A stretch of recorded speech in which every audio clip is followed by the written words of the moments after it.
तुम नहीं जानते हो, जब तुम माँ बाप से छुपा के लाते हो तुम्हें माँ बाप की वो कुर्बानियां कैसे भूल जाया करती हैं। मुझे बताओ तो सही, कल ये कि बाप जब मजदूरी करता था, अभी कुछ दिन पहले की बात थी, मजदूरी करने के लिए कुछ लोग गए, यानी गोश्त खरीदने के लिए गए, तो भगवा आतंकवादियों ने आकर के उन पे हमला किया। बच गई जान, किस्मत अच्छी थी, वरना मारने में कसर नहीं रखी थी। बहाने बना करके मुसलमानों को मारा जा रहा है। लेकिन सिर्फ इतना समझाना चाहता हूं, वो जो किसी दंगाई के आकर हथकंडे चढ़े थे वो भी बाप था, वो किसी का भाई भी था, वो रिश्तेदार किसी के रिश्ते निभाने के लिए आए थे। तुम्हें क्या लगता है यूं ही हम पल गए हैं, ऐसे ही जवानी आ गई है, ऐसे ही हम 6 फीट के हो गए हैं, ऐसी कितनी सोबतें हमारे बाप ने उठाई है, तब जाकर के हमें जवानी की दहलीज पे कदम रखने का मौका मिला है। कितने लोगों की गालियां बाप ने खाई है, तब जाकर के हमारे जेब पे कलम आया है। कितने लोगों के ताने बाप ने सहे हैं, तब जाकर के हमें ये वकार मिला है, हमें ये मकाम मिला है। आज इस मनसब पे बैठने के बाद अगर हम बाप को मुंह ना लगाएं तो हमसे बड़ा बदबख्त कौन हो सकता है। इस मकाम को पाने के बाद अगर हम बाप की इज्जत ना करें, हमसे बड़ा कमीना कौन हो सकता है। और तुम्हें खुदा का वास्ता, जितने चाहो बुलंद हो जाओ, जितने चाहो ऊंचे हो जाओ, लेकिन कभी माँ बाप के सामने ऊंचे ना होना, कभी उनके सामने बुलंद ना होना। तुम नहीं जानते हो जिंदगी का मजा क्या है। मजा तो तब है जब IPS अधिकारी आप बन जाए, IAS आप बन जाए, और जब घर में आओ फिर अपनी पगड़ी उतारो, अपना कैप उतारो, अपनी वर्दी उतारो, और माँ बाप के कदमों में फिर गुड्डू बन के बैठा करो, पप्पू बन के बैठा करो। लोग ऐश तलाश करने के लिए कोई कश्मीर जा रखा है, कोई नैनीताल जा रखा है। आओ मैं तुम्हें बताता हूँ, आराम न कश्मीर में रखा है न नैनीताल में रखा है, रब ने आराम उठा करके माँ के कदमों में संभाला। नौजवानों से गुजारिश करूंगा, नौजवानों मैंने आयत करीमा पढ़ी, वक़ज़ा रब्बुका अल्ला तअबुदू इल्ला इय्याहु व बिल वालिदैनि इहसाना। वो लोगों, तुम्हारे रब ने फैसला फरमा दिया कि तुम सब अल्लाह की इबादत करो।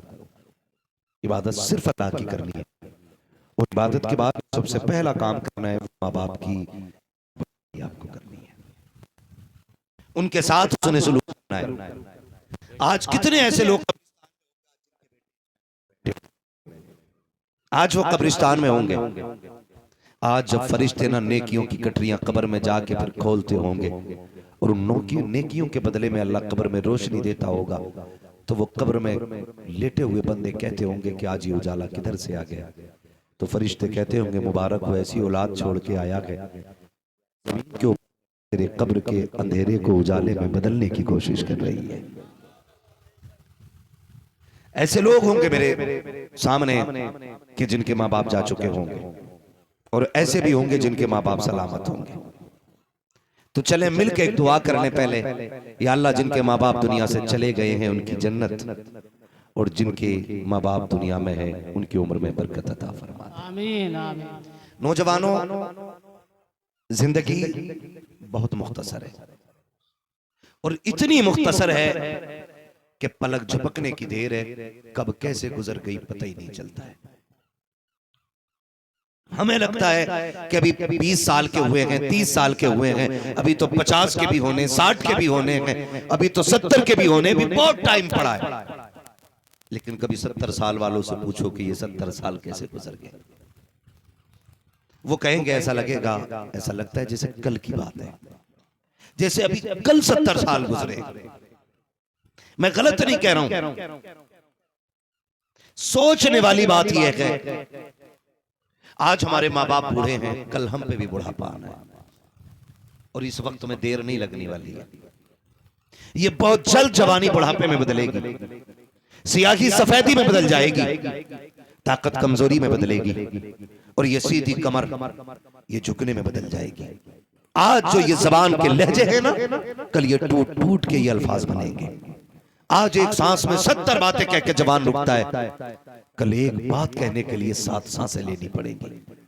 आज दौड़ता है तो कदम मंजिल पे जाकर रुकते हैं, कल वो वक्त आएगा कि मंजिल आते आते थक जाएंगे हम, लेकिन मंजिल हाथ नहीं आएगी।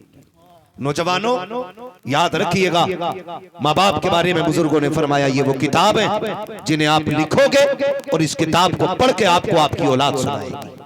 यानी कि आप जैसा सलूक अपने माँ बाप के साथ करेंगे, वैसा सलूक आपके साथ आपकी औलाद करेगी। ये मत सोचिएगा कि मेरे बाप ने मुझे नहीं पढ़ाया था, मैं बेटे को MBBS बना रहा हूं, मैं बेटे को IPS बना रहा हूं। याद रखिएगा, अगर खेती लगती है ना तो फिर आम के पेड़ पे आम आया करते हैं, अमरूद के पेड़ पे अमरूद उतरा करते हैं। कभी याद रखिए, नीम के पेड़ पे खजूर नहीं उतरा करते हैं। याद रखिएगा, कभी गन्नों की फसल के ऊपर अनार नहीं उतरा करते हैं। जो बोते हो वही काटोगे। अगर तुम बाप की इज्जत करोगे, अगर तुम जाहिल भी हो तो तुम्हारी औलाद तुम्हारा एहतराम करेगी। और अगर तुम माँ बाप की नाफरमानी करोगे, लाख IAS IPS बना लो। अभी कुछ दिन पहले की बात है, एक बाप का इंटरव्यू लिया गया। जब उससे पूछा गया क्या बात है, वो रात के सन्नाटे में रोड पे बैठा था। कहा तेरा कोई है कि नहीं?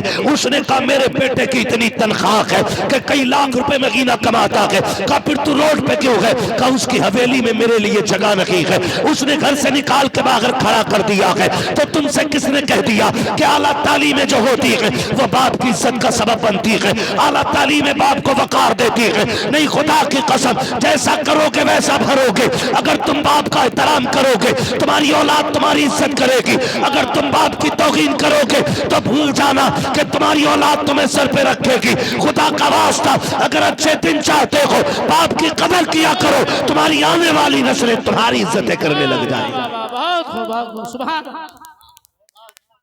इज्जत करो माँ बाप की, कदर करो माँ बाप की। माफ कीजिएगा, मुझसे लोग कहते हैं यार पैसे देते मुसाफा करके 500 रुपए, कहते हैं दुआ करना। दुआ अद्दुआ मुख्तुल इबादत, दुआ इबादत का मकसद है, दुआ मोमिन का हथियार है। ये मैं दुआ का मुनकिर नहीं, लेकिन तरीके का मुनकिर हूं। जिस तरीके से हम दुआएं करा रहे हैं ना, इनसे नतीजा कुछ नहीं। 500 रुपए दिए, मौलाना दुआ कर, हुजूर ने 500 देके तो 1.5 मिनट की दुआ कर दी। और किसी ने हमें 2000 देके का दुआ कर दी, हमने 5 मिनट की कर दी। तो बताओ ये दुआ है कि बाजार है? बोलो भाई, पैसे लेके दुआ है, पैसे दे के दुआएं ले रहे हैं। नौजवानों, आपसे गुजारिश है, एक एक बंदा मेरी बात गौर से सुने। आपका बाप किसान है, मजदूरी करता है, मिट्टी ढोता है। आपकी माँ घर का गोबर उठाती है, मिट्टी लगाती है, उसके नाखूनों में गोबर भरा रहता है। फिर भी अगर घर से निकलो ना, उसके मिट्टी वाले हाथ अपने सर पे रखवा लिया करो, उसके मिट्टी वाले हाथ सर पे रखवाया करो। वो बाप जो दिनों रात खेत में काम करता है, उससे दुआओं की दरखास्त किया करो।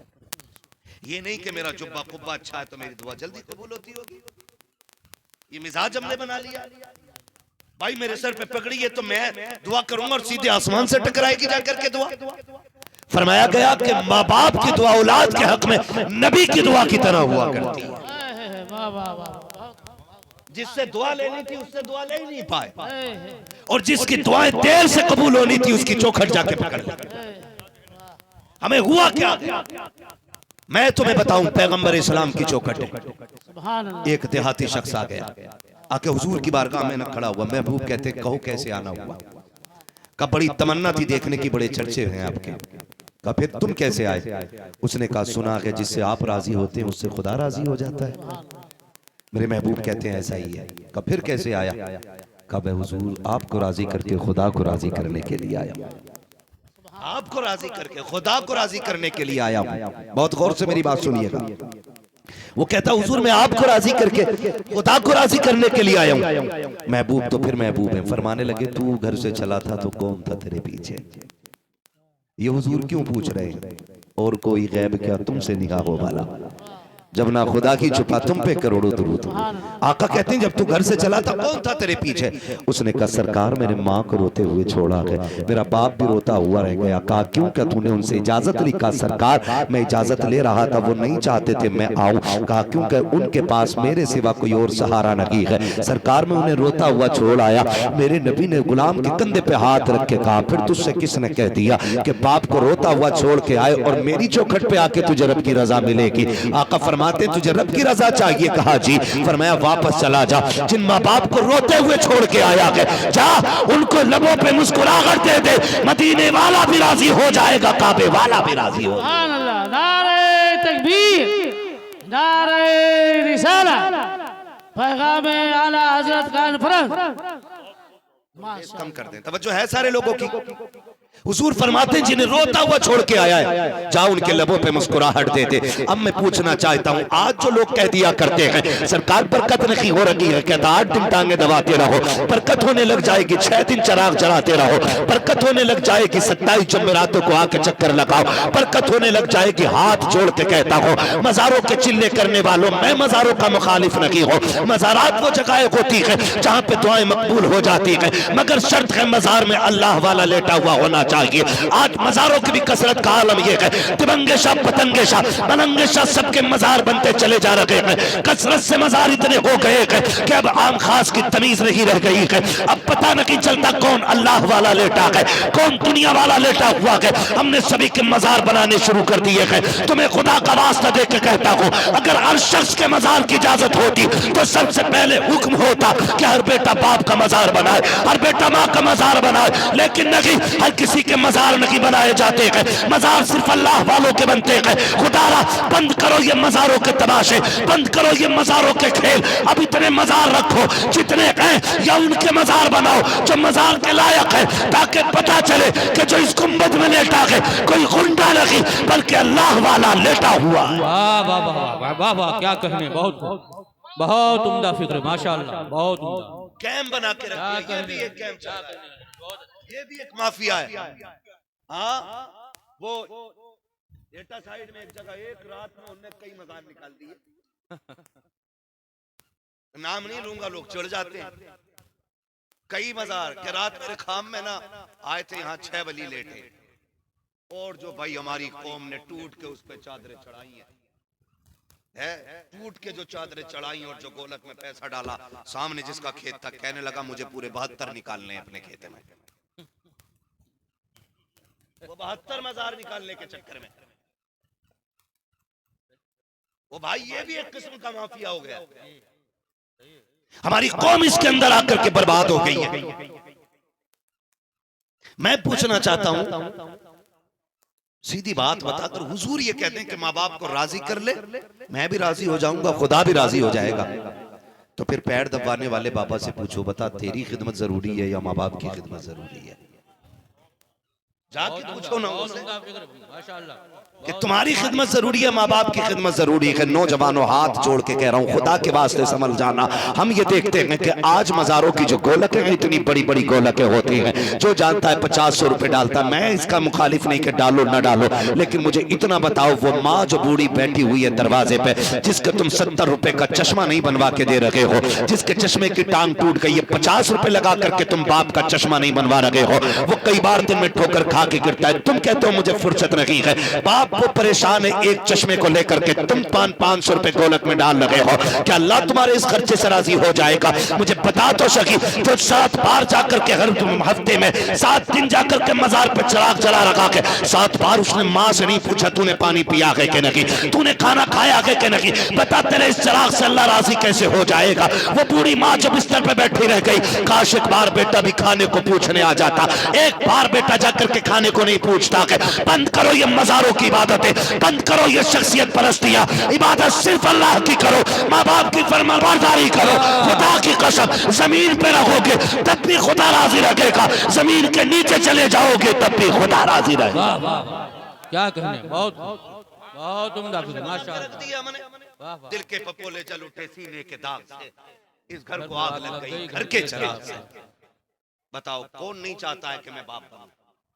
कौन नहीं चाहता कि मेरी लंबी उम्र हो? सारे ही चाहते हैं ना। तो फिर लंबी उम्र चाहते हो तो उसकी खैर की भी कोशिश किया करो, खैर की भी कोशिश किया करो। और ये मत सोचना कि भाई इतना इकट्ठा कमा के रख दूं ताकि मुझे बेटों के आगे हाथ ना फैलाना पड़े। इस धोखे में मत रहना। जब तकदीर का कलम चलता है तो तदबीरें रखी रह जाती हैं, ये याद रखिए। आप ये मत सोचना मेरा बैंक बैलेंस है, मैं अपने अब्बा को 5 रुपए नहीं देता था, मैं तो निकाल के खाता रहूंगा। एक फोड़ा अल्लाह निकालेगा कमर में, तेरा पूरा बैंक बैलेंस खाली, और फिर तुझे उसी मकाम पे लाके रखेगा जहां तेरा बाप था। बच नहीं पाओगे। याद ये बुजुर्गाने दीन बैठे हुए, अल्लाह सलामत रखे, अल्लाह इनकी जूतियों का सदका अता करे। हाँ, जो चंद गुनाह ऐसे हैं जिनकी सजा अल्लाह ने दुनिया में भी रखी है और आखिरत में भी रखी है, उन्हीं में से एक जुर्म ये है माँ बाप की नाफरमानी करना। जिसकी सजा दुनिया में भी है आखिरत में भी। और उसकी सजा आखिरत में भी है। और मैं तो नौजवानों से कहना चाहता हूं, खुदा की कसम माँ बाप की खिदमत करने लग जाओ। बड़े बड़े बिजनेस फेल हैं इसके आगे। जब उनकी झोलियां फैलती हैं ना, तो अल्लाह फिर नस्लों के रिस्क का इंतजाम फरमा दिया। वाह वाह वाह वाह वाह वाह, क्या कहें। नस्ल के रिस्क का इंतजाम फरमा दिया करता है। माँ बाप कितनी बड़ी दौलत है। और बंदा ना 10 रुपए की दवा दिला के कहता जाओ बैठो, अभी तो दिलवा के लाया था तुम्हारी दवा। ये मैं सफेद वाले बुजुर्गों से कह रहा हूँ, ये बैठे हैं और भी आपकी महफिल में होंगे सफेद बाल हैं। खुदा की कसम खा के बताओ, कौन है जिसे माँ प्यारी नहीं है, कौन है जिसे बाप प्यारा नहीं है। आज है तो नौजवानों हम कदर नहीं करते हैं, तो उसकी आवाज़ हमें बुरी लगती है तो हम उससे लड़ जाया करते हैं, तो उसकी आवाज़ पे हम गुस्सा करते हैं, तो कहते हैं जी कोई बात नहीं है तो उसको देखने के लिए तैयार नहीं है। जिस दिन ये चले गए ना, उस दिन तड़पते रह जाओगे और पूरी दौलत लेके फिरोगे, हाथ में कोई तुम्हें माँ बाप जैसी दौलत दोबारा नहीं दे सकता है, कोई नहीं दे सकता है। आज है तो कहता तुम्हारे खर्चे उठाऊं कि अपनी औलाद का खर्चा उठाऊं, तुम्हारे खर्चे उठाऊं कि बच्चों के खर्चे उठाऊं। आज अगर 10 रुपए कमा के लाते हो, 5 रुपए की चीज बच्चों के लिए लेके आते हो, तुम माँ बाप से छुपा के लाया करते हो। तुम नहीं जानते हो, जब तुम माँ बाप से छुपा के लाते हो, तुम्हें माँ बाप की वो कुर्बानियां कैसे भूल जाया करती हैं। मुझे बताओ तो सही, कल ये कि बाप जब मजदूरी करता था, अभी कुछ दिन पहले की बात थी, मजदूरी करने के लिए कुछ लोग गए, यानी गोश्त खरीदने के लिए गए, तो भगवा आतंकवादियों ने आकर के उन पे हमला किया। बच गई जान, किस्मत अच्छी थी, वरना मारने में कसर नहीं रखी थी। बहाने बना करके मुसलमानों को मारा जा रहा है। लेकिन सिर्फ इतना समझाना चाहता हूँ, वो जो किसी दंगाई के आकर हथकंडे चढ़े थे, वो भी बाप था, वो किसी का भाई भी था, वो रिश्तेदार किसी के रिश्ते निभाने के लिए आए थे। तुम्हें क्या लगता है यूं ही हम पल गए हैं, ऐसे ही जवानी आ गई है, ऐसे ही हम 6 फीट के हो गए हैं, ऐसी कितनी सोबतें हमारे बाप ने उठाई है, तब जाकर के हमें जवानी की दहलीज पे कदम रखने का मौका मिला है। कितने लोगों की गालियां बाप ने खाई है, तब जाकर के हमारे जेब पे कलम आया है। कितने लोगों के ताने बाप ने सहे हैं, तब जाकर के हमें ये वकार मिला है, हमें ये मकाम मिला है। आज इस मनसब पे बैठने के बाद अगर हम बाप को मुंह ना लगाएं तो हमसे बड़ा बदबख्त कौन हो सकता है।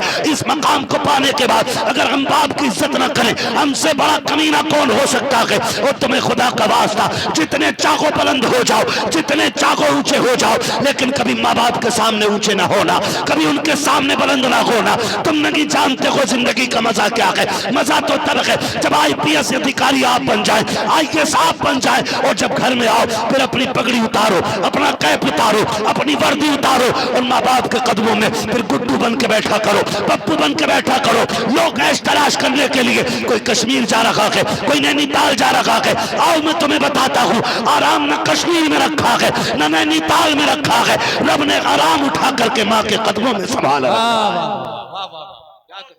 इनके कदमों में बैठा है, क्या कहने, इनके पास बैठ करके इनसे दुआएं लिया करो। अल्लाह ने इनके कदमों में बरकत रखी है। आज इनसे लेता ही कोई नहीं, लेता ही कोई नहीं। अपने अब्बा से कहता तुम चुप रहो, तुमने क्या देखा, गांव से बाहर ही नहीं निकले तुम। मैं पूरा मुंबई घूम के आया हूं, तुम्हें हाजी अली पे छोड़ दूंगा तो तुम घर नहीं आ पाओगे। ये दिखा रहा पावर अब्बा को बेटा। हाँ, तुम्हें नापसा की छोड़ दिया, तुम फला फला नहीं पहुंच पाओगे। तुम क्या जानते हो, तुम चुप रहो, तुम घर में रहो, मैं बड़ा हूं। वो याद रखना, हुकूमत करने वाले दिलों पे कभी कभी मिला करते। हजरत हुजूर कह के तो दुनिया आवाज देती है, जब नाम लेने वाले दुनिया में होते हैं ना, तो फिर जीने का मजा ही कुछ और होता है। फिर जीने का मजा ही कुछ और होता है।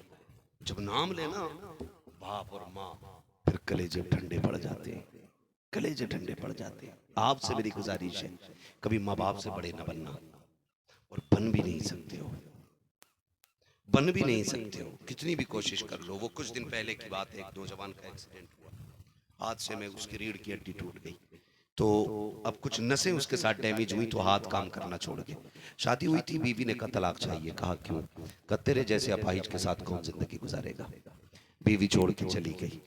वो कहता है कि जो मेरे दोस्त थे ना, जो मेरे साथ रोज दावत खाने आते थे, रोज शाम का खाना मेरे साथ खाते थे, जिस दिन से एक्सीडेंट हुआ 2-3 दोस्तों के अलावा सैकड़ों दोस्तों में से कोई नहीं आया।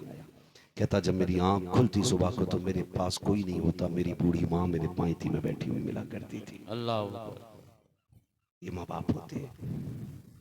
बूढ़ी माँ कहता मेरी पायती में बैठी मिला करती थी, कोई नहीं होता था मेरे बिस्तर में। एक अपाहिज बेटे को माँ बाप पूरी जिंदगी पाल लेते, लेकिन एक मजबूर बाप बेटे से 6 महीने नहीं पाला जाता है। 6 महीने 6 महीने में तंग आके कहता जी दुआ करो अल्लाह को मिट्टी प्यारी हो जाए। अब अब्बा की हालत नहीं देखी जाती।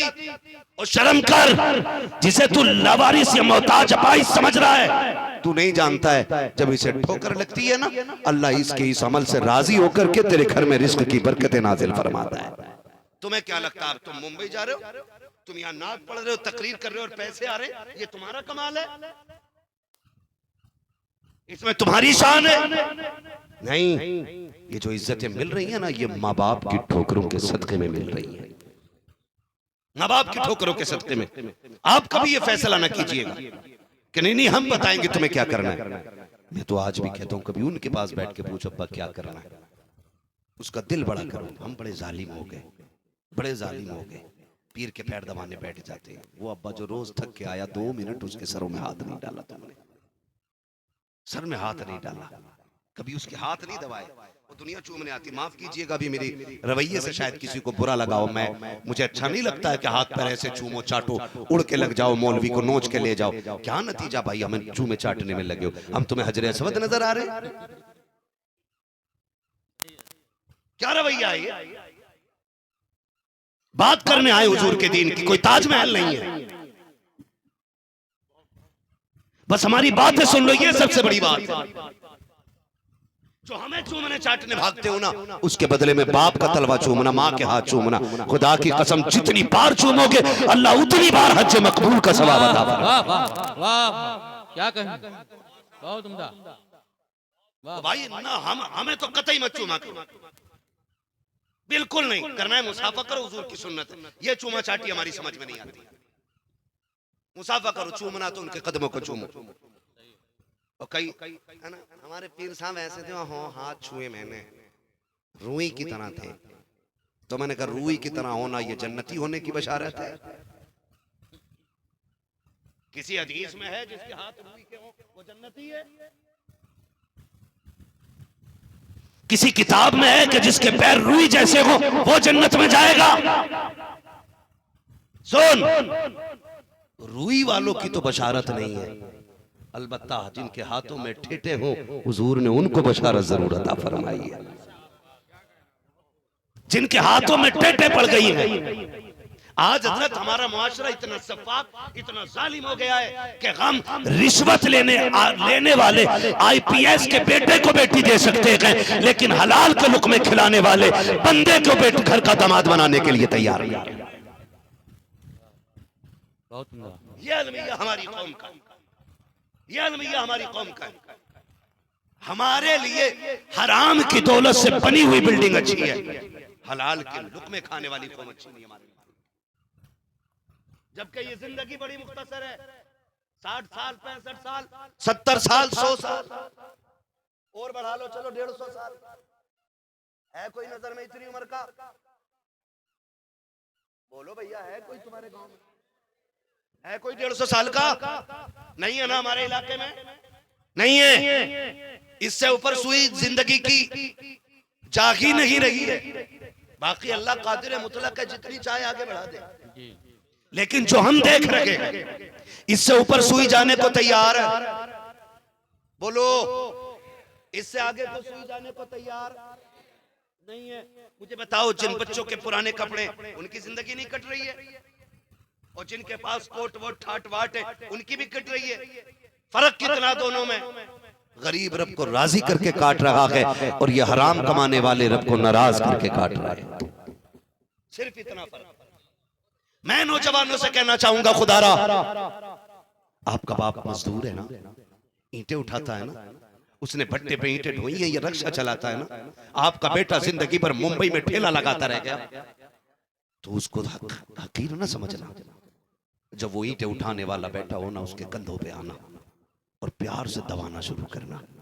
वो कहे क्या बात है, क्या अब्बा पूरी जिंदगी इन कंधों पे हमारा बोझ उठाता रह गया, आज मैं तेरे कंधे दबाने आ गया हूं। खुदा की कसम उसके कंधे दबा, जैसी वो मुस्कुराएगा खुदा की रहमतें मुस्कुराना शुरू कर देंगी। आज बेटे कहते तुमने मेरे लिए किया क्या है?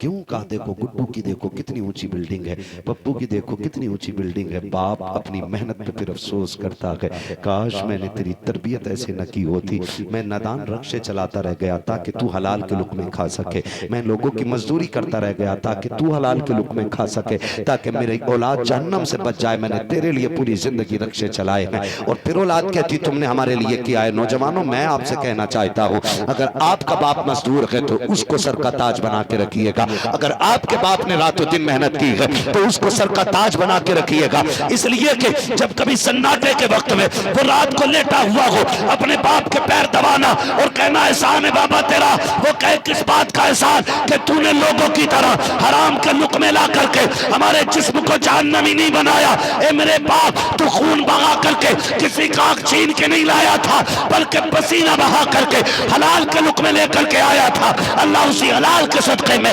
तुझे भी जन्नत देगा, तेरी औलाद को भी जन्नती बना दे। वाह वाह, सुभान अल्लाह, सुभान अल्लाह। इसलिए बेटों से गुजारिश है, बाप की मजदूरी पे गुस्सा ना कीजिए, बाप की मजदूरी पे राजी रहिएगा, उसकी तारीफ कीजिएगा, उसकी हौसला अफजाई कीजिएगा। कभी उसे तोलने की कोशिश मत करना। क्या कमाया आपका तुमने 60 साल में ये छप्पर, और देखो मैंने 6 महीने में कितनी ऊंची बिल्डिंग बनवा दी। सोन भाई, तू अगर रोज क्विंटलों सोना भी पैदा करता है ना, तो तू अपने बाप के उस एहसान का बदला नहीं दे सकता है जो तुझे उन्होंने सांसें दे के तेरे ऊपर किया है। इसलिए नौजवानों से मेरी गुजारिश है, बाप की इज्जत करें, बाप की कदर करें। बाप बड़ी चीज है। घर में आते हो ना, एक तेज आवाज हमें आती है, सभी के साथ होगा, नौजवान बैठे बैठे सारे नौजवान सुन रहे हैं ना मेरी बात समझ में आ रही है ना सबके? जो समझ रहे जरा कह दें या रसूल अल्लाह। वक्त मुकम्मल हो चुका हो चला है, 1 बजने को है। बस मैं चंद बातें आपसे कह के मैं बात समेटने लग गया हूँ। हाँ, तूफान नूह लाने से आखिर क्या फायदा, एक अश्क ही बहुत है अगर कुछ असर करे। आज मैं सिर्फ बाप माँ के हवाले से बात कर जाऊंगा, और फिर आप मुझे बुलाइएगा तो फिर कभी बहन के हवाले से बात होगी। मैं एक एक रिश्ते पे इंशाल्लाह कभी बात करूंगा। मैं चाहता हूं आज के बाद हर बाप का एहतराम बंदे करने लग जाए, उसके एहसान को समझे, उसको माने। मैं आपसे बस यही कहना चाहता हूं। तो जो लोग समझ रहे जरा कह दें या रसूल अल्लाह। नौजवान मेरी बात सुन लें, कितने लोग जन्नत में जाना चाहते हैं? या अल्लाह जिन्होंने हाथ उठाए सबको महबूब के सदक़े में जन्नती बना दे। अच्छी दुआ है। महबूब फरमाते हैं जब भी हाथ उठा करें अल्लाह से जन्नत मांगा करो, इसलिए कि जब बंदा 3 मरतबा कहता अल्लाह जन्नत दे जन्नत दे जन्नत दे, जन्नत खुद कहती है मालिक मुझे इसके नसीब में लिख दे। हाँ, ये जरी ना रहिएगा कि जन्नत तो पक्की है ही, मौलवी तीजा करवा देगा। याद रखना, तीजे में भी कम डंडी नहीं मारते लोग। मस्जिद में बैठ भाई थोड़ा सा घुमा दो यार, थोड़ा सा घुमा दो। मस्जिद में बैठते ही चने लेके और कैसे डाले जा रहे हैं। मुर्दा भी सोचता होगा कि इन ठगों के बीच में चने पड़वाए जा रहे हैं मेरे। यहाँ इंसाफ करने तैयार नहीं। तीजे की फाता में मस्जिद में लोग इसलिए आ जाते हैं कि हमारे अब्बा की फाता में आया था। धोखे में न रहियो, ये ईमानदारी से पढ़ के जाएंगे। 70,000 मरतबा कलमा नहीं हुआ, 6,000 लोग बैठे हुए पढ़ रहे हैं। इतने चनों का ढेर लग जाता है। वो तो ये अच्छा है कि ये कानून नहीं है कि जो जितने पढ़ लेगा उतनी ले जाएगा, वरना एक एक नहीं यूं लौटते यूं और गोलियां चल जाती। तो ये धोखे में मत रहना कि कलमा पूरा पढ़ेंगे तेरे बाद, लाजिम नहीं है, मुख्तसर जिंदगी है। मैं कहता हूं वो बेटे खुश नसीब होते हैं जिन बेटों के जनाजों को बाप कंधे दिया करते हैं। इसलिए कि जब बाप के हाथ उठते हैं ना तो फिर अल्लाह खाली नहीं लौटाता है। अगर बाप बेटे की कब्र पे आके कहते हैं ना अल्लाह मेरे लाल को बख्श दे, तो मुझे लगता है जबान से निकलने में देर होती होगी, अल्लाह को बख्शने में देर नहीं लगती होगी। अपने पीछे ऐसे काम छोड़ के जाओ कि कोई हाथ ना भी उठाए तब भी बख्शिशों के परवाने आसमानों से नाजिल होते रहे। मेरी नौजवानों से गुजारिश है, मैं बात अर्ज कर रहा था, नौजवानों जिंदगी बड़ी मुख्तसर है और छोटी सी है। मौत इतने करीब है कि हमारा साया भी उतना करीब नहीं है। यूं समझे कि मौत यहां खड़ी है। ऐसा नहीं होता है कि हम अभी किसी से मिलकर आए फिर ऐलान होता फलां का इंतकाल हो गया, हम कहते हैं अरे अभी तो मेरी बात हुई थी, अभी तो उसने फोन किया था। इससे पहले कि एक दिन हमारा भी मस्जिदों से ऐलान हो, हम अपने आप को बदल दें, हम अपने तरीके बदल दें, हम अपने उसूल बदल दें। हम रात को ना 2-2 बजे तक जा रहे बैठने के लिए। पहली बात तो मैं कहूँगा जनरली तौर पे कि कोई भी बच्चा आप घर से ना देर रात के लिए गायब ना हो, क्योंकि माहौल बहुत ज्यादा खराब हो चुका है। लोग मुसलमानों के खून के प्यासे हो गए हैं। मैं पूरी जुर्रत के साथ कह रहा हूँ, डर नहीं है, मैं खुल के ही बात कह रहा हूँ। कुत्ता मर जाए मुल्क में तो मुल्क उसके नाम की छुट्टी कर सकता है, लेकिन मुसलमानों की हवेलियां उजड़ जाएं, किसी की जबान पे शिकवा तक नहीं आता है। सबसे अगर कम अहमियत किसी खून की है तो इस वक्त मुसलमान के खून की है। अगर सबसे कम वैल्यू किसी की रह गई है तो मुसलमान की रह गई है। आपसे मैं कहना चाहूंगा नौजवानों, सोच समझ के घर से निकला करो। ये जो सफेद बालों वाले बाप होते हैं ना, ये बिला वजह गुस्सा नहीं होते हैं, इनकी नाराजगी वजह होती है। ये जो कहते हैं रात को देर से ना आया करो, तुम ये कह देते हो कि तुम होते कौन हो रोकने वाले, तुम होते कौन हो टोकने वाले? तुम्हें क्या मतलब है टांग टूटेगी मेरी टूटेगी, चोट लगेगी मुझे लगेगी? अच्छा तू इतना बड़ा दादा हो गया, अपने बाप से कह रहा चोट लगेगी तो मुझे लगेगी। इन्हें क्या मतलब है? तो सुन मतलब कितना बड़ा है। अगर कोई शख्स अपने आंगन में दरख्त लगाता है तो उसको ईंटों से घेर के रखता है, लकड़ियों से बाड़ा बना देता है ताकि कोई बकरी बकरा आकर के उसके पत्ते ना खा सके, उसकी टहनी ना तोड़ सके। अगर किसी दरख्त की टहनी को कोई बकरा मुंह से चबा देता है और पड़ोसी का बकरा हो तो बसा औकात गोलियां चल जाती हैं कि तूने मेरे दरख्त को तोड़ कैसे दिया, तेरे बकरे की वजह से एक पेड़ का नुकसान हो गया है। मुझे बता तो सही, अगर पेड़ पालने वाला एक पेड़ से इतना प्यार करता है तो औलाद पालने वाले को औलाद से कितना प्यार होता होगा। तू पूछता है कि तुम्हें क्या फर्क पड़ता है? तो सुन तुझे बताओ, अगर कोई शख्स अपने आंगन में दरख्त लगाता है उसकी दो वजह होती है, या तो फल की उम्मीद रखता है या साये की उम्मीद रखता है। अगर साये की उम्मीद होती है, एक पत्ता किसी को तोड़ने नहीं देता है, जबकि वो 5 साल के अंदर एक पेड़ तैयार हो जाता है। अगर उस पेड़ की जड़ में आकर के कोई तेजाब डाल दे तो गोलियां चल जाया करती है, क्योंकि 5 साल की मेहनत रायगा चली गई है। और नौजवान बाप का एतराज पर सवाल करने वाले, उसके जुमलों को सख्त कहने वाले, मैं तुझसे पूछना चाहता हूँ, 5 साल पेड़ को पालने में लगते हैं तो पड़ोसी से लड़ाई हो जाती है। तुझे बाप ने किन उम्मीदों से पाला होगा, कितनी नियतें करके तुझे पाला होगा, और तू 5 साल में तैयार होने वाली खेती भी नहीं है। तुझे जवान करने में बाप के 18 कीमती साल लग गए हैं। तू कहता है तुम्हें फिक्र क्या है? सुन, अगर तुझे कुछ हो गया तो इसकी जिंदगी तबाही में आ जाएगी। अगर तेरा पैर टूटा तो इसका जीना मुश्किल हो जाएगा। अगर तू मर गया, खुदा की कसम इसे मौत से पहले मौत आएगी। तुझे क्या लगता है बाप का रिश्ता क्या है? सुन तुझे बताऊं बाप क्या होता है। जिनके जुमलों पे तुम एतराज करते हो, जिनके जुमलों को सुन के बिगड़ जाया करते हो कि तुम होते कौन हो, आज तक तारीख के किसी सफे पे लिखा दिखा दो कि किसी बेटे ने बाप का जनाजा उठाया हो तो उसकी कमर झुक गई हो। कोई तहरीर नहीं मिलती है, कोई जुमला नहीं मिलता है, एक बंदा ये नहीं कहता कि इसने जब से बाप का जनाजा उठाया है इसकी कमर टूट गई है। ऐसे हजार ज़बानें सुना दूं तुम्हें। दुनिया कहती है जब से बेटे का जनाजा उठाया है बाप की कमर टूट गई है। पूछना चाहता है कि तेरे बाप से तेरा रिश्ता क्या है? खुदा की कसम, अगर तेरे दिल के अंदर छेद हो जाए और कोई दिल ना दे तो बाप अपना दिल लेके जाके कहता है डॉक्टर मेरा दिल निकाल ले, मैं रहूं या ना रहूं, मेरे बेटे को सांसें मिल जानी चाहिए, ये जिंदा रहना चाहिए। तू पूछता कि तुम्हारा रिश्ता क्या है? तो सुन, जब तुझे मतलब के लिए यूज करते हैं तो वो दुनिया वाले कहलाते हैं, और जो तेरे मतलब के लिए खुद को मिटा देता है उसी जात को आज दुनिया बाप के नाम से जाना है। क्या कहने, बहुत बहुत कौन हो तुम मेरी जिंदगी में बोलने वाले? अच्छा खुदा की कसम खा के कहता हूं, अपने बाप से पूछ तू उसका लगता क्या है, तू उसका लगता क्या है? पूछ अपने बाप से तू उसका है क्या, है कौन? अभी कल की खबर है, एक बच्ची को बाग लेके जा रहा था, बूढ़ा बाप उस बाग को बाग से लड़ गया, बाग से लड़ गया अपनी बच्ची को बचाने के लिए। बूढ़ा बाप शेर से लड़ गया अपनी बच्ची को बचाने के लिए, और हम तो डॉक्टर से नहीं लड़ पाते अपने बाप को बचाने के लिए। डॉक्टर कहते सीरियस हालत है, तो कहता चलो ठीक है दवा तो करते रहो वरना लोग कहेंगे घर लेके चले गए थे। ये कह के हम माँ बाप को बेसहारा छोड़ देते। ना करना यार, ना करना। खुदा की कसम इनकी कोई कीमत नहीं है, नहीं है इनकी कोई कीमत, नहीं है इनकी कोई कीमत। अगर आप दिल दे के भी अपना बाप बचा लो ना तब भी आप उसके एहसान का बदला नहीं दे सकते हो। आप कितने बड़े एहसान की बात करते हो। मैं एक बात करूं ना, जो बाप थक के आता था ना शाम को, या मुंबई से आया, दुबई से आया, कुवैत से आया, और अपने बेटे की पसंद का खिलौना लेके घर में आया ना, और तुम सो रहे थे, उसने बीवी से कहा उठाई से, मैं इसके पसंद की कार लेके आया हूँ, मैं इसके पसंद का खिलौना लेके आया हूँ। और जब तुझे नींद में माँ ने उठाया और बाप ने तेरी गोद में वो खिलौना रखा, और जो तेरे चेहरे की मुस्कुराहट देखी थी बाप ने, वो जितना उस मुस्कुराहट को देख के खुश हुआ था ना, खुदा की कसम तू उसके उस एहसास का पूरी जिंदगी गुलामी करके भी हक अदा नहीं कर सकता है। हो क्या, कहां खड़े हो, कहां खड़े हो? मैं चैलेंज के साथ कहता हूं, हम बहुत छोटे थे, हम सब मदरसे में पढ़े बड़े, हमारे खर्चे हमारे बाप ने उठाए, आज हम सोने में नहा क्यों ना जाएं?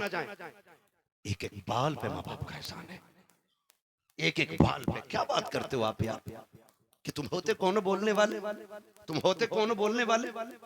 जानते हो पूरी जिंदगी बाप पैबंद लगा के कपड़ों में पहनता रहा, उसकी जूतियों में कई कई कीले टुकी हुई थी, वो अपने जूते के तस्मे को चिपका चिपका के पहनता रहा।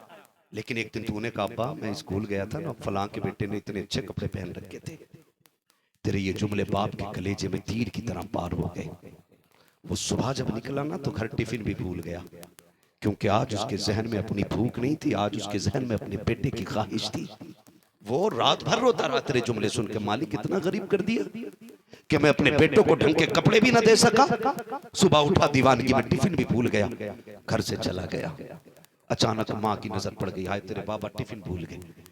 कोई बात नहीं अम्मा, कोई बात नहीं, भूल गए भूलने, तूने तो ये कह के वक्त टाल दिया। लेकिन वो बाप जब शाम हुई ना, सब घर आने लगे। मालिक ने मजदूरी दे के कहा था कि तू नहीं जाना चाहता, उसने कहा आज मुझे और काम कर लेने दो। कहा कि उनका सुबह बच्चे का शौक पूरा करना है। उसने कहा शाम तक उसने डे नाइट ड्यूटी की, फिर भी इतने न बन सके तो उसने फिर झोली फैला दी, 8 दिन की मजदूरी उधार दे दो, आज खाली हाथ नहीं जाना चाहता, बच्चे की गोद में उसकी ख्वाहिश डालूंगा जा करके। और वो जब रात के सन्नाटे में आया, तेरे नए कपड़े लेकर के जब आया ना, खुदा की कसम जो तेरे बदन पे डाल के उसने हसरत भरी निगाह से देख के तुझे चूमा था ना, पूरी जिंदगी गुलामी करके भी तुम उसके उस बोसे का हक अदा नहीं कर सकते हो। आज हमारे पास गाड़ियां, आज गाड़ियां हैं और बाप बोझ है हमारे, बाप बोझ। एक एक बंदा याद करे, हम छोटे थे, अच्छे खासे 8 साल के हो गए थे, हमने कहा अब्बा किधर का बाजार का, मैं भी जाऊंगा। उसने कहा चल। उसके पास साइकिल भी नहीं थी, गाड़ी तो बड़ी बात, साइकिल भी नहीं थी। वो यूं उंगली पकड़ के चलता रहा, अभी 10 कदम चले थे, अब्बा मैं थक गया हूं। उसने उठा के कंधे पे यूं रखा था जैसे जिंदगी की सबसे बड़ी सौगात उठा के चल दिया हो, ऐसे लेके जा रहा था जैसे जिंदगी की महराज हो रखी हो। उसने कंधे तो बदले लेकिन कभी तुझे पैरों पे चलने नहीं दिया। वो कंधे पे लेकर के 8 किलोमीटर तक चलता रहा।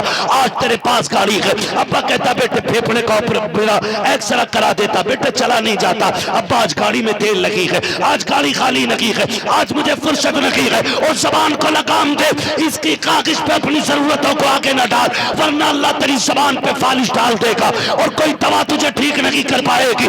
ये वही बाप है जो तुझे पैदल चल के तुझे गाड़ियों के मजे दिलाता रहा, कंधे पे बैठा करके तुझे जहाज की मस्तियां इसने दिलवाई है। आज तुम्हें खुदा का वास्ता के अगर बाप है तो कदर कर लो, खुदा की कसम कल दौलत होगी, बाप नहीं होगा तो रोने के सिवा कुछ नहीं पाओगे। तुम्हें गाड़ियां मिल जाएंगी, बंगले मिल जाएंगे, लेकिन इस्तेमाल करने वाला बाप नहीं होगा तो अमीर होके भी कंगाल नजर आओगे, पैसे वाले होके भी आप भिखारी नजर आओगे। सबसे अमीर वो नहीं होता है जिसके पास सोना ज्यादा होता है, अमीर वो होता है जिसके सर पे माँ बाप का साया हुआ करता है। क्या कहने, सुभान अल्लाह। करो इनकी, इनसे कहते हो तुमने हमारे लिए किया क्या, तुम कौन होते हो हमसे पूछने वाले। सुन बस आखिरी बात, रात को आते हो वहां पे आप कहते कहां था अब तक, कहता मुंह बंद रखो, मुंह बंद रखो। डांट क्यों रहा है, क्यों इस लहजे में बात कर रहा है बाप से। कहा मेरी मर्जी है, मेरे अपने यार दोस्त हैं, मैं उनके साथ जिंदगी नहीं गुजार सकता। सुन भाई, अगर यार दोस्तों पे ज्यादा घमंड है ना तो मैं तुझे बता दूं, जब दुनिया तेरे पीछे पड़ जाएगी ना और सारे रास्ते बंद हो जाएंगे, फिर तू मदद के लिए दोस्तों की तरफ जाएगा और दोस्त जब ये देखेंगे कि इसका साथ देने में हम भी फंस जाएंगे तो वो जो तेरे साथ जीने मरने की कसमें खाते थे ना, वो मुंह फेर लेते, मुंह फेर लेते। धोखे में मत रहना, मेरा पक्का यार है, बचपन का यार है। मैंने बड़े बड़े यार देखे, बड़े बड़े यार देखे, इतनी सी कम उम्र के अंदर जमाने को बहुत बदलते हुए देखा है हमने। जिस दिन मुसीबत में आएगा ना और मदद करते वक्त दोस्त सोचेगा कि मैं फंस सकता हूं इसकी मदद करने में, वो भी तुझे पहचानने से इनकार कर लेगा। और जब वो इनकार करेगा, सारे रास्ते बंद होंगे ना, फिर तू पलट के ना रोता हुआ बाप की चौखट पे जाएगा। बाप अगर कमर टूट गई है, पैर काम नहीं कर रहे, बिस्तर पे पड़ा होगा और तू कुछ भी ना कहेगा ना, मुंह लटका के बैठ जाएगा। बाप बाप होता है। तेरा चेहरा देख के कहेगा क्या बात है बेटे, क्या बात है। फिर तू रोएगा और तू दुख बयान करेगा ना, तो बिस्तर पे पड़ा बाप उठ के कहेगा दुख क्यों उठा रहा है, अभी तेरा बाप जिंदा है। वो बिस्तर पे पड़ा बाप तुझे कहेगा अभी मैं जिंदा हूं, घबराने की जरूरत नहीं है बेटे, अभी दुनिया से लड़ जाऊंगा मैं। जिन दोस्तों के लिए माँ बाप छोड़ देते हो तुम। दस्तरखान लगा, माँ ने कहा बेटे खाना खा। बड़े बुरे कहते हैं ना, बगैर खाए घर से नहीं जाना चाहिए।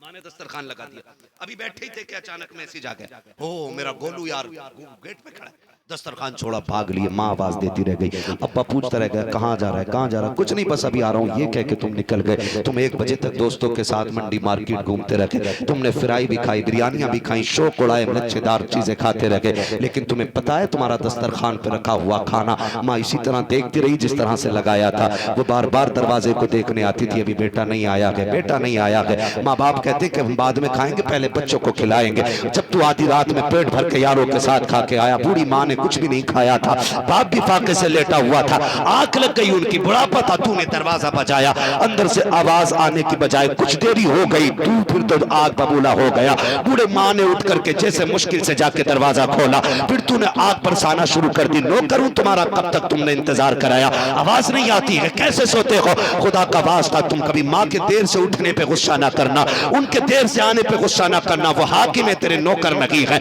उनके साथ कभी सख्त कलामी ना करना। वो दरवाजा खोल देते हैं, ये बड़ी बात है, ये अलग बात है देर से खोलें या जल्दी खोलें, दरवाजा खोल दे यही बड़ी बात है। उनके देर से उठने पे गुस्सा ना करना। आज तूने गुस्सा दिखा दिया, का क्या कर रहे थे, गुस्से करते करते घर में दाखिल हुआ। माँ ने कहा लाल रोटी तो खा ले, तूने कहा नहीं खानी है मुझे रोटी, मुझे अपने तो हाथ का खाना ना खिलाओ। ये कह के जब तुमने माँ को ताने दिए, माँ शाम से भूखी बैठी थी, तेरे आगे का खाना उठा के ऐसे रख दिया, पूरा बाप ऐसी बिस्तर पे लेटा रह गया। तूने कहा खबरदार मेरी जिंदगी में बात करने की इजाजत नहीं है। तो सुनो जवान, आज अल्लाह की इज्जत की कसम खा के कहता हूँ, आज तुझे जिसके लहजे बुरे लगते हैं, जिसकी आवाज से तुझे नफरत है, रातों को आने के बाद जिसके टोकने से तुझे घृणा आती है, याद रखना जिस दिन ये सफेद कफन में लिपट के चले जाएंगे, जिस दिन 4 लोग इन्हें कंधे पे लेके चले गए, फिर रात को 2 बजे आना या 3 बजे आना, कोई फर्क पूरी हवेली पे किसी पे पड़ने वाला नहीं है। ना कोई तुझसे रोटी को पूछने वाला होगा, ना कोई तेरे लिए दस्तरखान पे इंतजार करेगा।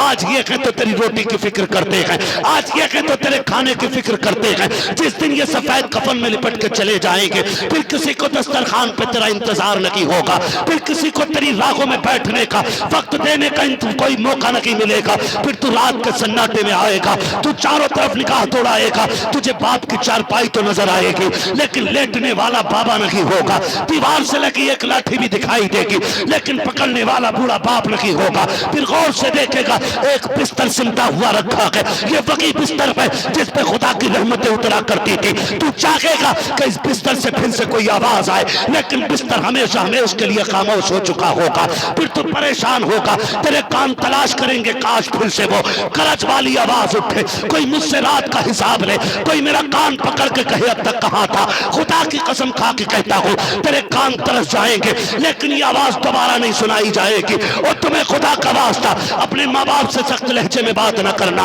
इनसे गुस्सा ना करना, इनकी आवाज को जहमत नहीं, खुदा की रहमत समझा करो। इसलिए कि जब तक ये आवाज आती है, सिर्फ आवाज नहीं बल्कि अर्श से रिस्कों के फैसले भी उतारे जाया करते हैं। वाह वाह, क्या कहने। अल्लाह सलामत रखे। इसलिए मेरे अजीज सारे नौजवानों से गुजारिश, आज के बाद कभी बाप के सामने ऊंची आवाज में बात नहीं करेंगे इंशाअल्लाह। वादा करते हैं इंशाअल्लाह। कहीं ऐसा तो नहीं है मौलवी का पसीना रायगा जाए। मैंने इतनी मेहनत इसलिए नहीं की कि तुम सुभान अल्लाह कहो, तुम नारे लगाओ, मैं इन चीजों का वैसे भी कायल नहीं।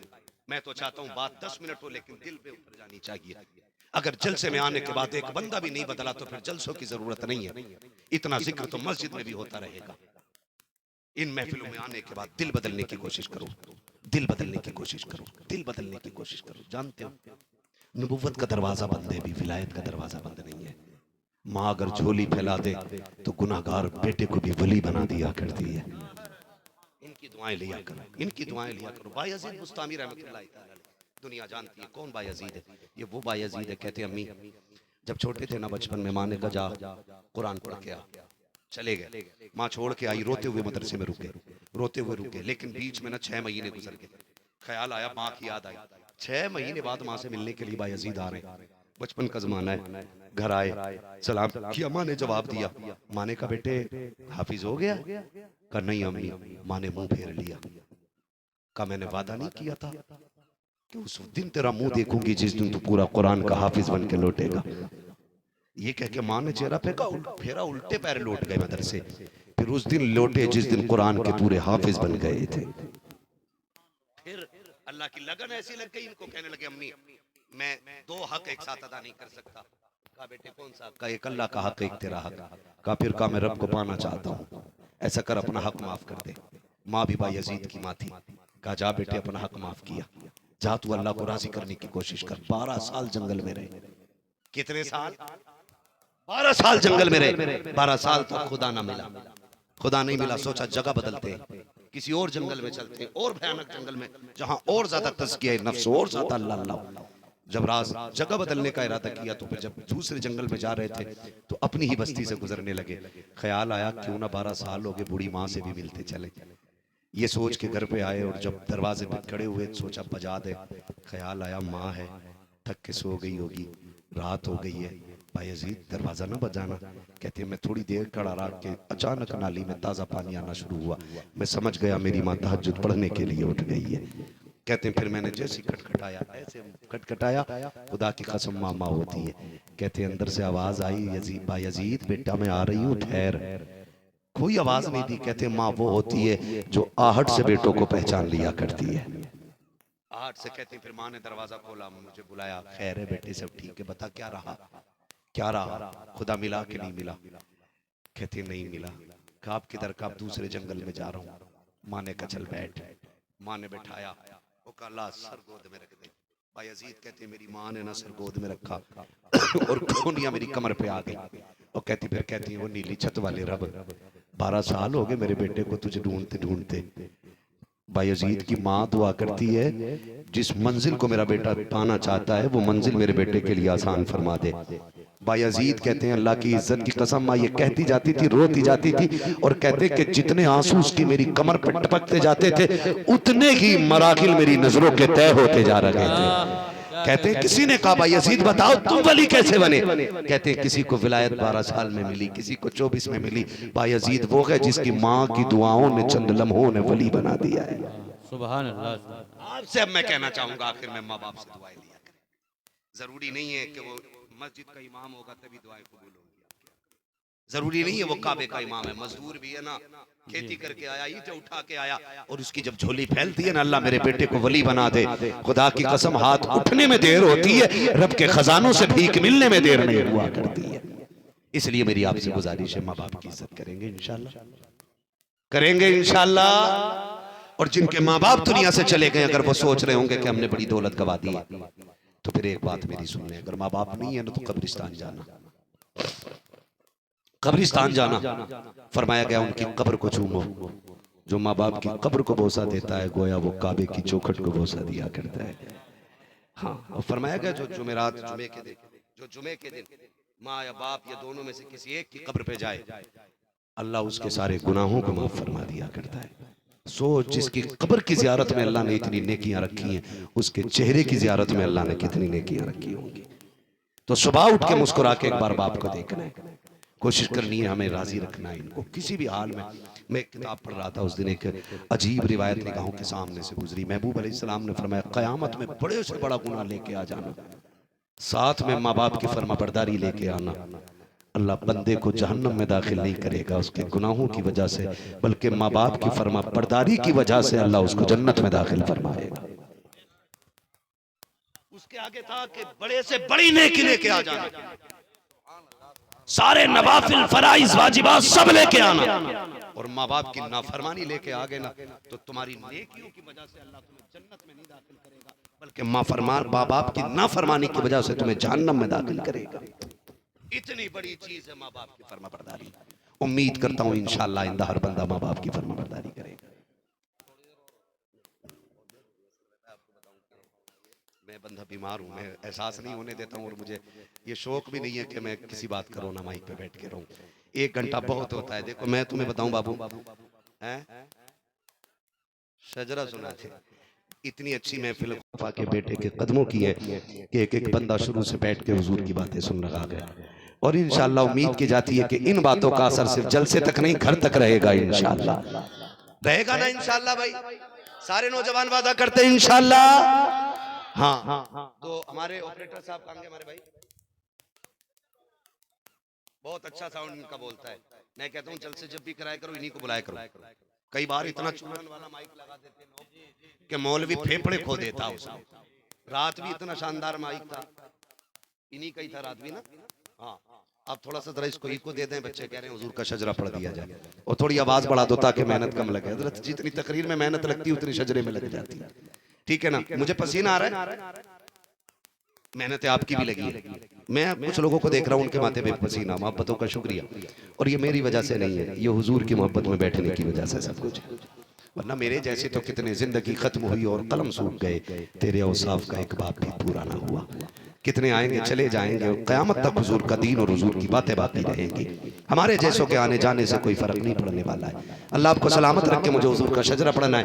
अब जिसने शुरू से अब तक मेहनत नहीं की, अब वो आखिर में मेहनत कर दे, जरा बोल दे सुभान अल्लाह। क्या बात है, सलामत रहे। अल्लाह सलामत रखे। इतनी अच्छी महफिल लग गई है। कारी निसार साहब माशाल्लाह, अल्लाह आपको और आपकी इस पूरी महफिल को, और हमारे इमाम साहब किबला किधर, हाँ माशाल्लाह ये इतने बुजुर्ग माशाल्लाह हैं कि इनकी सफेदी की अगर बात करें, फरमाया गया जब बंदे के बाल सफेद हो जाते हैं तो अल्लाह उस बंदे से खुद हया फरमाया करता है। इमाम बड़ा अच्छा ढूंढ के रखा है आपने माशाल्लाह, खुदा सलामत रखे। ये मत देखना कि यार ये देर से उठ के आते हैं ये कमजोर हैं, नहीं नहीं नहीं, जितना बुजुर्ग बंदा उतना अच्छा लगता है। और याद रखिएगा, मैं तो समझता हूँ कि सफेद बाल हो जाना ये रब का बहुत बड़ा इनाम होता है बंदों पे। सफेद बाल, एक मुहद्दिस का विसाल हुआ और पूछा गया क्या हुआ, कब बख्शे गए, का किस बुनियाद पे, का और तो कुछ नहीं मालूम, जब मैं इंतकाल करके गया रब की बारगाह में हाजिरी हुई, रब ने फरमाया क्या करता था, मैंने कहा तेरे महबूब की हदीस बयान करता था। तो रब ने फरमाया कौन सी हदीस बयान की, एक हदीस कोई सुना। तो कहते मैं चूंकि सफेद बाल थे मेरे, मैंने मतलब की हदीस बयान की। मैंने कहा मालिक तेरे महबूब ने फरमाया जब किसी के बाल सफेद हो जाते तो अल्लाह उस बंदे से हया फरमाता, फिर उसे अजाब नहीं देता है। तो कहते हैं जब मैंने ये हदीस पढ़ी तो अल्लाह ने फरमाया जा मैंने तुझे बिना हिसाब के जन्नत अता फरमा दी है। तो ये बुजुर्ग लोग हमारे अल्लाह इन्हें सलामत रखे, और इनकी सरपरस्ती में ऐसी महफिलें सजा करती है माशाल्लाह। जो दबंग लोग होते हैं ना, हड़बड़ वाले लोग, नात में भी ड्रामे तमाशे, महफिलों की रौनक के खत्म, मतलब ही खत्म, जलसों का खत्म होता जा रहा है। बस थोड़ी से कूद लिया हो मजा आ गया, इसका कोई नतीजा नहीं। मजा तो तब है जब लोग पूछे रात जलसे में थे, सादात इकराम भी थे, हुजूर के दीन के नौकर भी बैठे थे, क्या बदलाव आया। तो कम से कम इतना तो सुबह को कह सके कि हम जलसे से पहले माँ बाप के नाफरमान थे, जब से पलट के आए हैं माँ बाप के फरमा बरदार बन के बैठे हैं। सारे इलाके ये खूबसूरती है। और एक जरूरी बात हजरत ने फरमा ली, जिसका मैं लायक अहल था वो मैं कर सकता। हाँ गुफ्तगू हो गई और जलसा बहुत अच्छे वक्त से शुरू होकर अच्छे वक्त मुकम्मल हो रहा है, ये भी बड़ा जरूरी है। तकरीर लंबी ना कराया करो, पता चले कि मजदूरी करने वाला भी सुबह को सो रहा और फजर पढ़ने वाला भी सो रहा है। इतनी लंबी तकरीरें भी नहीं होनी चाहिए। जलसा ऐसे वक्त में खत्म करो कि मजदूरी करने वाला सुबह को हलाल रोजी ला के बच्चों को शाम को खिला सके, और सोने वाला उठ के फजर की नमाज पढ़ सके। ऐसे टाइम से जलसे अच्छे लगते हैं। यही वजह ये हु हल्लड़ जो जलसों में हो गया, और ये 3-3 बजे तक के जलसे हो गए। हमारे जलसों में पढ़े लिखे लोगों ने आना बंद कर दिया, क्योंकि हमारी टाइमिंग ही कोई दुरुस्त नहीं। अपने जलसों को बामकसद कीजिए और टाइम से खत्म कीजिए। मैं मुबारकबाद पेश करता हूं कमेटी के नौजवानों को और हजरत को भी, तमाम उलमाए अहले सुन्नत को, कि इनकी सरपरस्ती में और सरकार की सदारत में कि ये महफिल इतनी कामयाब वक्त से मुकम्मल हो रही है। इंशाअल्लाह फजर भी पढ़ी जाएगी और बच्चों के लिए हलाल रोजी भी कमाई जाएगी। ठीक है ना। मेरा बच्चा एक भाई मुझसे कह रहा है हुजूर का शजरा पढ़ना है, और ये बच्चा खुदा की कसम कुर्बान जाऊं मैं इस बच्चे की मोहब्बत पे, ये बिना किसी लालच के शुरू से अब तक बैठा हुआ है। हाँ, बिना किसी लालच के ऐसे बच्चे अल्लाह सलामत रखे। यकीनन ये अच्छे माँ बाप की परवरिश का नतीजा है कि बच्चे इतनी रात में भी जलसे में जाग रहे, वरना 1 किलो बिरयानी के लिए भी नहीं बैठता ये बच्चा, 100 रुपए के लिए भी नहीं बैठता। क्यों बैठा है? इससे पूछोगे क्यों बैठा, बच्चा कहेगा सुना के आप हर आशिक के घर तशरीफ लाते हैं, मेरे घर में भी हो जाए चरागा या रसूल अल्लाह। हुजूर ये आपका इश्क है, जहां बूढ़ों को जगा के रखा है उसने बच्चों को भी बैठा के रखा है। तो मेरे नजदीक उम्र के हिसाब से कोई बड़ा नहीं, मेरे नजदीक वो बड़ा है जो हुजूर का आशिक बड़ा है। ठीक है ना? तो अल्लाह इन बच्चों को, जवानों को, बूढ़ों को सलामत रखे। बस मैं हुजूर का शजरा पढ़ने लगा हूं, जरा बोल दे सुभान अल्लाह। पीछे वाले लोगों ने बहुत सुस्ती से काम किया और ये सोच रहे हमारा काम तो आगे वाले लोग कर रहे हैं, हमें तो मौलवी देख ही नहीं रहा होगा। मौलवी देखे ना देखे, हुजूर देख रहे हैं, ये याद रखिएगा। हुजूर देख रहे हैं, मौलवी को दिखाई दो ना दो, मुस्तफा को सब दिखाई देता है। आला हजरत ने कहा और कोई गैब क्या तुमसे निहा हो वाला, जब ना खुदा की छुपा तुम पे करोड़ों दुरूद। ठीक है जी, अब जरा सारे बोल दे सुभान अल्लाह। इतनी जोर से बोलो कि जितना पसीना मुझे आया उसका 1 ग्राम आपको आ जाए सुभान अल्लाह की वजह से। क्या बात है, सलामत रहे। अल्लाह करे ये आवाज हुजूर के गुंबद खजरा तक पहुंच जाए, है ना? मैं आपको बता दूं, जब मेरा हाथ का इशारा हो ना तो समझ जाना क्या करना है। क्या समझोगे इससे? खाली सुभान अल्लाह ही नहीं, ये भी समझ जाना मौलवी की सांस थक गई है। मौलवी लंबी सांस लेना चाहता है, छोटी छोटी सांस तो मैं लेता रहूंगा, जब लंबी सांस लेनी होगी तब मैं हाथ का इशारा करूंगा, उस बीच में आप सुभान अल्लाह कहोगे, उसी की आड़ में मैं सांस लूंगा। बात सच्ची अच्छी रहती है भाई, है ना? जब हाथ उठने लगे समझ लेना मौलवी थक रहा। कहीं ऐसा मत करना तुम सुभान अल्लाह कहना भूल जाओ, मौलवी सांस लेना। कल कन्नौज में भी तकरीर करनी है जाकर, कन्नौज से आगे और तालीग्राम है तकरीबन, उससे भी 30-35 किलोमीटर आगे जाना है। ठीक है ना? तो और मैं बता दूं, यकीन करें कई बार ना लोग कहते हैं सही से खाओ तकरीर करनी है, तो मैं ये जहन में डाल दूं कि मौलवियों की थकन मुर्गे और बकरों से नहीं उतरती। हम लोगों की थकन अगर बंदे सुभान अल्लाह डट के कह दें तो सारी उतर जाया करती है। इतनी कमजोर सुभान अल्लाह से तो मैं गोंडा तक भी मुश्किल से पहुंच पाऊंगा, इतनी कमजोरी से सुभान अल्लाह कहने। जरा बोलते सुभान अल्लाह और जोर से। कुछ लोग अब भी मुंह देख रहे हैं, अल्लाह ने मुंह खोलने की तौफीक अता फरमाए, वरना यहाँ नहीं तो कब्र में बहुत जल्दी खुलने वाला है। मर रब्बुका मा दीनुका मा कुंता तक़ुलु फी हक़्क़ि हाज़ा रजुल, फिर तो बोलोगे, यहाँ भी नहीं बोलोगे। वो लठियां चलेंगी, बचाने वाला नहीं मिलेगा। आदत डाल लो बोलने की अल्लाह अल्लाह की। मैं सो जाऊं या मुस्तफा कहते कहते, खुले आँख सल्ले अला कहते कहते हैं। जो मेरे भाई नीचे बैठे हुजूर की मोहब्बत में, ये जरा जोर से बोलें सुभान अल्लाह।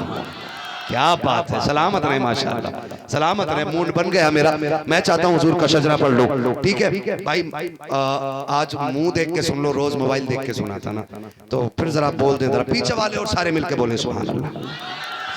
आदम के बेटे शीश, हाँ साथ ना छोड़ियो, ये नमाज जनाजा नहीं है, 4 तकबीरें पूरी करके रुकूंगा। जहां तुम छोड़ोगे वहीं से मैं छोड़ के निकलूंगा, रास्ता है मेरा निकलने का। हाँ बोलेंगे ना इंशाअल्लाह, बोले जरा सुभान अल्लाह। आदम के बेटे शीश, शीश के बेटे अनस, अनस के बेटे कैनान, कैनान के बेटे मेलाइल, मेलाइल के बेटे ब्यारत, ब्यारत के बेटे इदरीस, इदरीस के बेटे मुतवशिक, मुतवशिक के बेटे लबकने के नाम, लबकने के नाम के बेटे नूह, नूह के बेटे साम, साम के बेटे जुल्हाद, जुल्हाद के बेटे शालिक, शालिक के बेटे आबिद, आबिद के बेटे दाता, दाता के बेटे रावा, रावा के बेटे सारू, सारू के बेटे नाखुन, नाखुन के बेटे तारिक, तारिक के बेटे इब्राहिम खलीलुल्लाह, इब्राहिम खलीलुल्लाह के बेटे इस्माइल ज़बीहुल्लाह, इस्माइल ज़बीहुल्लाह के बेटे केदार, केदार के बेटे अवाम, अवाम के बेटे हमल, हमल के बेटे साबित, साबित के बेटे सलमान, सलमान के बेटे रईसा, रईसा के बेटे इलियासा, इलियासा के बेटे औद के बेटे हव्वा, हव्वा के बेटे अदनान, अदनान के बेटे मोहित, मोहित के बेटे नदार, नदार के बेटे मुदर, मुदर के बेटे इलियास, इलियास के बेटे मुदरिका, मुदरिका के बेटे खदीमा, खदीमा के बेटे किनाना, किनाना के बेटे नदर, नदर के बेटे मालिक, मालिक के बेटे फार, फार के बेटे गालिब, गालिब के बेटे लुई, लुई के बेटे काब, काब के बेटे मुर्रा, मुर्रा के बेटे किलाब, किलाब के बेटे कुसै, कुसै के बेटे अब्दमनाफ, अब्दमनाफ के बेटे हाशिम है, हाशिम के बेटे अब्दुल मुत्तलिब है, अब्दुल मुत्तलिब के बेटे अब्दुल्लाह है, अब्दुल्लाह के बेटे मोहम्मद रसूलुल्लाह।